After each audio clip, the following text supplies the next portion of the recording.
ഇതിൽ ഹാഷ്മിയോടുള്ള ഒരു വിയോജിപ്പ് എന്താണെന്ന് വെച്ചാൽ ഈ കോൺഗ്രസ് മുക്ത ഭാരതം കേരളത്തിൽ വർക്കൗട്ട് ചെയ്യുമെന്നല്ല, കേരളത്തിലെ ബി.ജെ.പി. പ്രവർത്തകരും പിണറായി വിജയന്റെ ഭരണം അവസാനിക്കണമെന്ന് ആഗ്രഹിക്കുന്നുണ്ട്, കോൺഗ്രസ്സുകാരും ആഗ്രഹിക്കുന്നുണ്ട്. ആ നിലയിൽ ഒരുപക്ഷെ കോൺഗ്രസിന്റെ പ്രവർത്തകർ അടിത്തട്ടിൽ ഒരുപക്ഷെ ദുർബലരായ കോൺഗ്രസ് സ്ഥാനാർത്ഥികൾ, യു.ഡി.എഫ്. സ്ഥാനാർത്ഥികൾ ഉണ്ടെങ്കിൽ അത് ബി.ജെ.പിക്ക് പോവുകയോ അല്ലെങ്കിൽ ദുർബലരായ സ്ഥാനാർത്ഥികൾ ഉണ്ടെങ്കിൽ കോൺഗ്രസിന് പോവുകയോ ചെയ്യാനുള്ള സാധ്യതയാണ്. അവരൊരിക്കലും എസ്.കെ. ഈ ഗ്രൗണ്ട് ലെവലിൽ ഇത് ആരാണ് വോട്ട് ചെയ്യേണ്ടത്? എ.കെ.ജി. സെന്ററിൽ നിന്ന് ഒരു പെട്ടിയെടുത്ത് നമുക്കൊരു ബൂത്തിൽ അവിടെ കൊണ്ടുവന്ന് വെക്കാൻ പറ്റില്ലല്ലോ. അത് വോട്ട് ചെയ്യേണ്ടത് ആരാണ്? സാധാരണ പ്രവർത്തകരാണ്. ഏതെങ്കിലും ഒരു സാധാരണ പ്രവർത്തകന്റെ മുഖത്ത് നോക്കിയിട്ട് അവിടുത്തെ ഒരു നേതാവിന് പറയാൻ പറ്റുമോ നിങ്ങൾ ഈ ഇങ്ങനെ ബി.ജെ.പിക്ക് വോട്ട് ചെയ്തോളൂ എന്ന്? അത് കേരളത്തെ സംബന്ധിച്ച് ഞാൻ പറഞ്ഞൊരു ഫാക്ച്വൽ കാര്യമാണ്. കോൺഗ്രസ് മുക്ത ഭാരതം എന്ന് പറഞ്ഞ് ബി.ജെ.പി. ദേശീയ തലത്തിൽ അംഗീകരിച്ച അവരുടെ പ്രഖ്യാപിത അജണ്ടയാണ്. ഞാൻ പറഞ്ഞുള്ളൂ അതിൽ കേരളം കോൺഗ്രസ് മുക്ത ഭാരതം എന്ന് ബി.ജെ.പി. എൻ.ഡി.ഒ പറയുന്നത് കോൺഗ്രസ് ഒഴികെയുള്ള മറ്റേതെങ്കിലും രാഷ്ട്രീയ കക്ഷി അവിടെ അധികാരത്തിൽ വരട്ടെ എന്നുള്ളതല്ല അവരുടെ ലക്ഷ്യം. പകരം കോൺഗ്രസ് മുക്ത ഭാരതം മുദ്രാവാക്യമാണോ? കോൺഗ്രസ് പറഞ്ഞിട്ടില്ല അവര്. ഇതിൽ നമ്മൾ അതാണ് ഞാൻ പറഞ്ഞത്, ഫേക്ക് നറേറ്റീവ് ആണ്.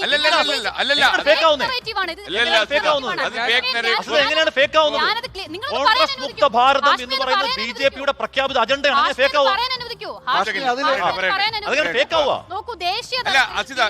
കാര്യങ്ങൾ വ്യക്തമായി മുന്നോട്ട് പോകാം. എന്താണ് അങ്ങയുടെ ദൃഷ്ടിയിൽ ഫേക്ക് നറേറ്റീവ്?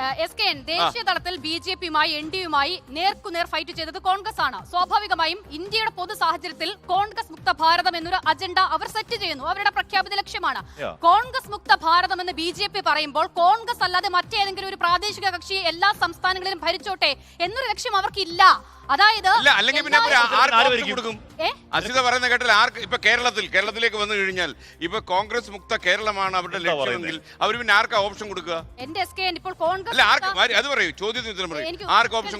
ചോദ്യം അതല്ല. കേരളത്തിൽ കോൺഗ്രസിനെ അധികാരത്തിലേറ്റാൻ എൻ.ഡി.എ. മുന്നണിക്ക് താല്പര്യമില്ല. ബി.ജെ.പിയുടെ സെറ്റ് അജണ്ടയാണ്. അല്ല അങ്ങനെ ഉണ്ട്.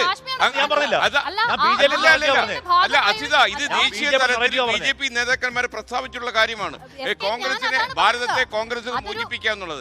ഞാൻ പറയുന്നത് അസിത പറഞ്ഞു വരുന്നത് കേട്ടാൽ ഇപ്പൊ ബി.ജെ.പിക്ക് ഇവിടെ വിജയ സാധ്യതയില്ല, പകൽ പോലെ വ്യക്തമാണ്. അങ്ങനെയാണെങ്കിൽ കോൺഗ്രസിനെ കൊണ്ടുവരാൻ അവർക്ക് താല്പര്യമില്ല. ദെൻ വാട്ട് എന്നൊരു ചോദ്യം. അവർ എന്തിനാണ് ഇവിടെ കേരളത്തിൽ കോൺഗ്രസിനെ ഒറ്റ മിനിറ്റ് ഗോപിനൊന്ന് പൂർത്തിയാക്കിക്കോട്ടെ. കേരളത്തിൽ എന്തിനാണ് അവർ 140 മണ്ഡലങ്ങളിലും അവർ സ്ഥാനാർത്ഥികളെ നിർത്തിയിട്ടുണ്ട്. കേരളത്തിലും എൻ.ഡി.എ. സ്ഥാനാർത്ഥികളെ അവർ അധികാരത്തിൽ വരുമെന്ന് വിശ്വസിക്കുന്നു.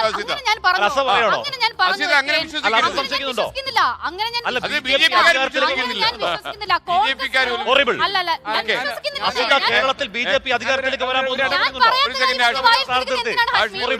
പറയാൻ അതാണ് ഫേക്ക് നറേറ്റീവ്.